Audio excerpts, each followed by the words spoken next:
Arya Saloka membuat para fans Ikatan Cinta ikutan melo usai berbagi ucapan perpisahan haru jelang episode terakhir sinetron tersebut. Dari informasi yang beredar, Ikatan Cinta akan tamat besok, Rabu, 24 Januari 2024. Arya yang diduga sedang umrah itu lantas berbagi foto karakter Aldebaran yang pernah ia perankan dalam sinetron tersebut. Di foto itu, sosok Aldebaran terlihat menangis.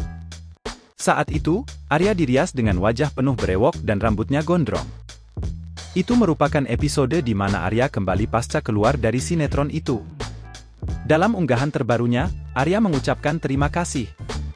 Ia juga meninggalkan pesan sampai jumpa, seolah mengisyaratkan jika sinetron yang pernah ia bintangi dengan Amanda Manopo itu akan ada season 2.